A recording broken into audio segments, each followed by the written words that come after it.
Hi guys, welcome back to the kingdom. I hope you all had positive and productive weeks this week. So before we get started, I'm obviously trying something new with my makeup. I am trying false lashes. I have never worn false lashes before, but a friend of mine who is stunning always wears them and she recommended that I try some.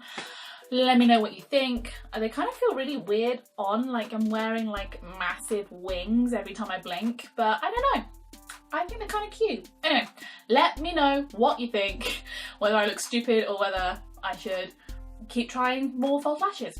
Anywho, so today we are talking about productivity, and I think actually this is a topic that people in creative communities need to talk about more, and that is the fact that productivity is a personal thing. It is individual. It is absolutely not something that you can tar everybody with the same brush with. Now obviously I'm talking about the creative industry that I know really well, and I'm talking about the writing community, but still I think that it's important that it's discussed across all creative industries. I'll explain more after the intro, so let's do this.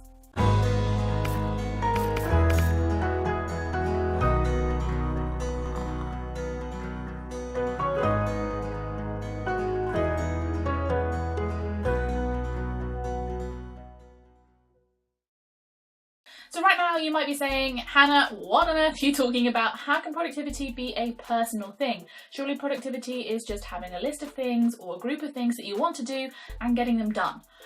Surely everybody can do that. And to you I would say, well, that's kind of what productivity is, but actually it's not at the same time. Yes, it is getting things done that you need to get done, but some people have easier times and some people have more difficult times getting things done than others.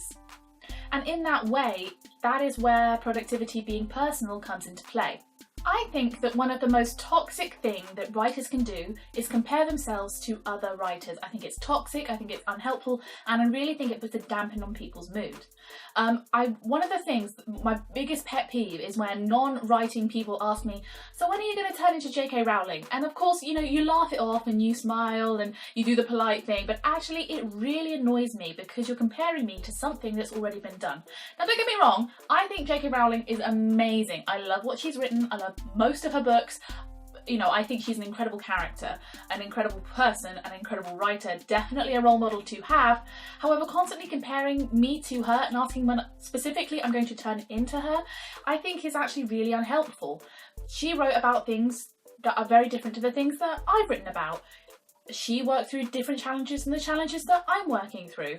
And also, it's very unlikely that I'm going to sell as many books as J.K. Rowling. I mean, I'd love to, but it is very unlikely. 1 in a billion million chance I turn into the next J.K. Rowling, but the truth of the matter is, it's most likely not going to happen. And as such, setting your expectations as high as J.K. Rowling sets them is really unhelpful, toxic, and can really kill your productivity and your positivity. Here's another way to think about it. So I have got an incredibly smart little sister. She is an amazing maths whiz. The kind of math whiz that can go toe-to-toe with Albert Einstein and win. Math whiz on the levels of insanity, right? Now, I didn't have that kind of gift. Now, I was in no way stupid. I never struggled with maths or found it hard. But Heather just had a flair for it. She was just naturally very, very good at it, and teachers knew who she was. Now, maybe because we were only a year apart, maybe because we have very similar names, but in the end, I ended up getting compared to Heather quite a lot. And that actually really hurt me because although I never struggled with maths, never found it difficult, and you know, I went on to do a chemistry degree, so clearly I'm not incapable at doing maths. I just couldn't live up to the example that my little sister set. But she found that in reverse in subjects like English and languages and music and art, and she found that she struggled to live in my shadow. The same could be true in writing by setting unrealistic expectations.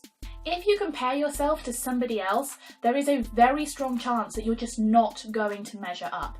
And that's going to kill your positivity, which in turn kills your productivity.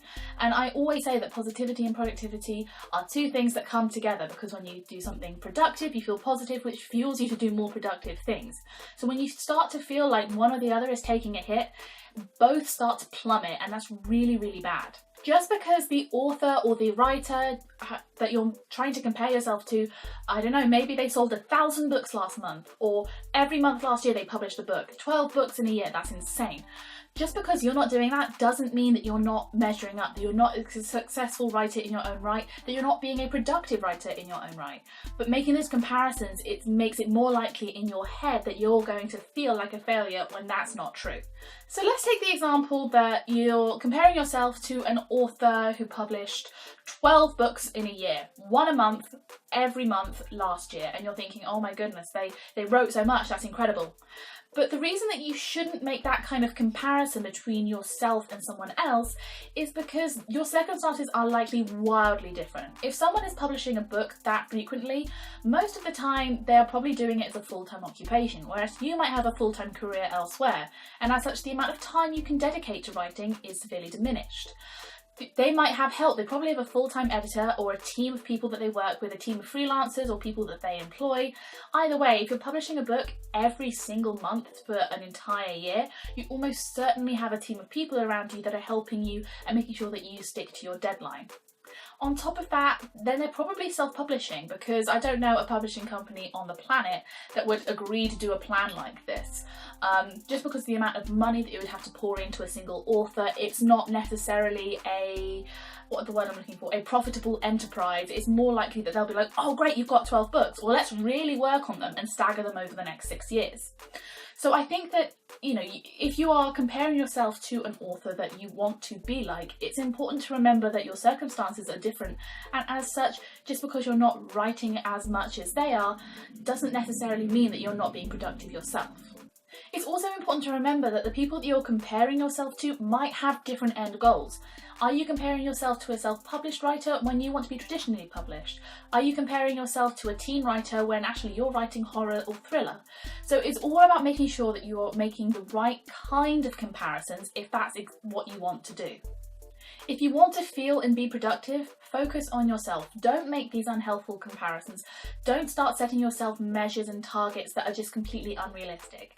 If you come home from work, you write for 2 hours and you make dinner for the kids and you brush their teeth and you put them to bed twice because they kept getting up, and you had a workout, you made dinner for your partner, and you did a million other things that you've got to do because life needs you to function properly, it doesn't matter if in that 2-hour writing session you got down 100 words or 1,000 words. At the end of the day, you put in the time and that was really, really productive. Instead, if you came home from work and you don't have kids and you put on Netflix rather than getting down to write, and then you sort of mooched around a bit and you didn't really do anything, that's when you can start to feel, okay, hang on a minute, am I being productive? Am I taking steps towards my goals? Productivity should be a measure of you putting yourself in the position where you can achieve your goals, and to make sure that your goals are realistic for your lifestyle. Your manuscript isn't going to get written if you don't sit down to write it. Your manuscript isn't going to be publicised unless you sit down to publicise it. So if you're putting yourself in the position as much as you can feasibly whilst your life is still running at the same time, remember, I don't think that you should sacrifice all of the other parts in your life just because you've decided to start writing. If you are doing that to the best of your ability, then you shouldn't feel bad if you're not living up to other authors' expectations. If all you can spare is an hour every day, sit down for that hour and do the writing. And if you get down 300 words every hour you sit down, before long you will have a book. In a year you will have written a book, probably less than that if you're doing it every single day. So just keep going, put yourself in the right position to be productive, and you absolutely will be. And you'll get faster and quicker because with practice you start to get into the swing of things and you start to write more, and soon you'll find that your skills grow in the right areas without needing to make toxic comparisons. What I really want people to take away from this video today is that productivity is 100% personal. People have their own personal goals, have their own personal desires, and their own personal capabilities. If you ask me to sit down and translate a law document from French into English, it would take me absolutely donkey's years. However, if you ask maybe a French lawyer that had an English-speaking parent, they'd probably be like, yeah, cool, I can do this is easy.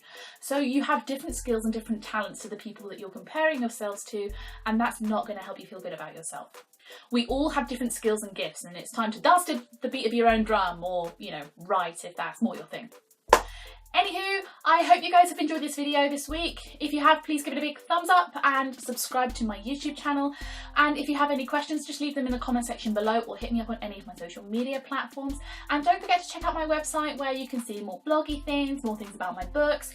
Don't also forget to check out my Girl Boss Girls videos where I show you guys a little bit more about my life and the life of a writer, show you some of my goals, and I vlog how I get them done. And yeah, I hope that you've enjoyed this video. I hope you all have positive and productive weeks, and I will see you all very, very soon. Bye!